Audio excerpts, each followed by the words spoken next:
جنات پر ایمان بھی، ایمان کا مطلب یہ یقین رکھنا کہ جنات کا وجود ہے، یہ بھی ایمان کا حصہ ہے۔ جنات کا منکر بھی اسلام سے خارج ہے، کیونکہ قرآن مجید سے، احادیث سے، تواتر سے یہ بات ثابت ہے کہ اللہ نے ایک مخلوق آگ سے بنائی ہے، ایک مخلوق بنائی ہے نور سے، جس کو کیا کہا جاتا ہے؟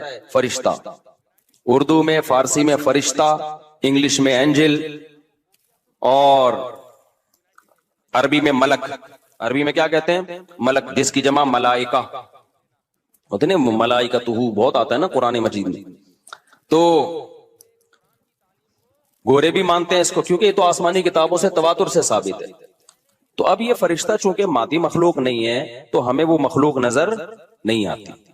اب سائنس کا یہ کہنا ہے، سائنس تو یہاں تک، بھئی سائنس مادی چیزوں پہ تحقیق کر سکتی ہے بھائی جان، کچھ چیزیں سائنس کی دسترس سے کیا ہیں؟ خارج ہیں۔ اگر وہ دلائل سے ثابت ہو جائیں، دوسرے دلائل سے، تو ان کو مان لیا جائے، نہیں ثابت ہو تو نہیں مانا جائے۔ اب سارے پیغمبروں نے فرشتوں کے وجود کا بتایا ہے، حضرت موسیٰ، عیسیٰ علیہ السلام، موسیٰ علیہ السلام، داؤد علیہ السلام، تواتر سے، تبھی یہود و نصارہ اور مسلم سارے متفق ہیں کس کے وجود پر؟ فرشتوں کے۔ اسی طرح اللہ نے ایک مخلوق کو آگ سے بنایا، اس کو کیا کہا جاتا ہے؟ جن۔ چونکہ وہ انسانوں سے چھپی ہوئی ہے اس لیے اس کو کیا کہا جاتا ہے؟ جن۔ جن چھپی ہوئی چیز کو کہتے ہیں۔ مجنون کسے کہتے ہیں؟ جس کی عقل چھپی ہوئی ہو، پردہ پڑ گیا ہو، دیوانہ ہو گیا ہو۔ جنین اس بچے کو کہتے ہیں جو ماں کے پیٹ میں ہو، وہ بھی چھپا ہوا ہوتا ہے نا۔ فلما جن علیہ اللیل، قرآن کہتے ہیں جب رات چھا گئی، اندھیرا کر دیا رات نے، تو ہر وہ چیز جو چھپی، جنون اسی سے نکلا ہے۔ جنون پاگل ہو گیا نا، گویا دماغ ہی غائب ہو گیا ہے، ٹھیک ہے نا۔ تو ہر وہ چیز جو چھپی ہوئی ہوتی ہے نا، اس میں جیم ڈبل نون والا مادہ پایا جاتا ہے۔ تو جن کو بھی جن اس لیے کہتے ہیں کہ وہ ہوتا ہے لیکن نظر، بولو، نہیں آتا۔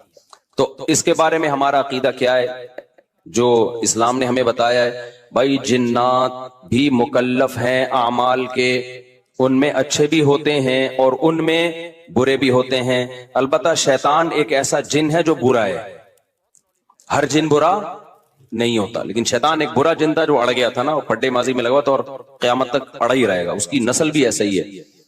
لیکن جنات میں اچھے بھی ہوتے ہیں اور جنات میں برے بھی ہوتے ہیں۔ جنات تعلیم کہاں سے لیتے ہیں؟ انسانوں سے لیتے ہیں۔ جنات میں کوئی الگ سے پیغمبر نہیں آتے، انسانوں ہی کو اللہ نے یہ فضیلت دی ہے کہ جنات فالو کس کو کریں گے؟ انسانوں کو۔ تبھی جتنے مذہب انسانوں میں ہے نا، اتنے ہی مذہب کس میں ہے؟ جن اگر میرا بیان سنتے ہیں تو 20 رکعت تراویح کے قائل ہو جاتے ہیں، کسی اہل حدیث کا بیان سنیں گے تو 8 کے قائل ہو جاتے ہیں، جہلم والی سرکار کا بیان سنیں گے تو جنوں کی بیویاں عدالت سے جا کے ان کی عدالتوں سے خلا لے رہی ہوتی ہیں کہ وہ شوہر، جن شوہر دینے پر راضی نہیں ہوتا۔ وہ سارے جھگڑے جو انسانوں میں ہے نا، جن میں ہو سکتا ہے کچھ 4 شادیاں کرتے ہو جو میرا بیان سنتے ہو اور پٹ بھی رہے ہو جنیوں سے، چڑیلوں سے، اور جن میں ایسے بھی ہوں گے جو 1 کے قائل ہوں گے۔ تو جتنے، مجھے نہیں پتا جنات کو 4 کی اجازت ہے کہ 1 کی ہے، یہ کچھ مسائل ہو سکتا ہے جنات کے ہم سے ڈیفرنٹ ہوں، لیکن بہرحال تو حدیث سے ہمیں یہ پتا چلتا ہے بھائی ایک مخلوق ہے جسے کیا کہا جاتا ہے؟ جن کہا جاتا ہے۔ وہ ہے، اس کا وجود ہے، اور چونکہ وہ ہو سکتا ہے یہاں بھی کچھ جنات بیٹھے ہوئے ہوں۔ اگر وہ آپ کہیں وہ بیٹھے ہوئے کیوں بھائی؟ وہ کھڑے ہو گئے تو سب آپ لیٹے ہوئے ہوں گے پھر یہاں پہ، اس لیے ان کو بیٹھے ہی رہنے دو۔ میں اکثر چٹکلا سناتا ہوں نا، وہ پرانا ہو گیا لیکن کیا کریں، ایک آدمی کو کسی نے بتایا یہ فلیٹ پرانا ہے، خالی ہے، یہاں جنات ہیں، ادھر نہیں جانا، وہ فنٹر بنا ہوا ہے۔ میں چل جن کی ایسی کی تیسی، گیا بیل بجائی، بندہ باہر نکلا نا، اب الٹے پاؤں اس کے آنکھیں گول گول، تو پھر بھی اس میں بڑا کانفیڈنٹ نہیں نا، اس نے کہا کوئی ڈرتا ورتا نہیں بھائی صاحب، آپ میں نے سنا یہاں کوئی جنات ہیں؟ تو وہ کہتا ہے میں تو 500 سال سے لہ رہا ہوں، مجھے تو اب تک کوئی جن نظر۔ اس نے کہا لے بھائی یہی جن ہے بھائی، 500 سال سے رہ رہے کم، سمجھ رہے ہو؟ اچھا، تو جنات کی پیدائش انسانوں سے پہلے ہوئی ہے اور جنات کی تعداد بھی انسانوں سے زیادہ، کیونکہ قرآن میں ہے قد استکثرتم من الانس، اے جنات تمہاری تعداد تو انسانوں سے بھی زیادہ ہے۔ تو پتہ چلا جنات انسانوں سے بھی زیادہ ہے۔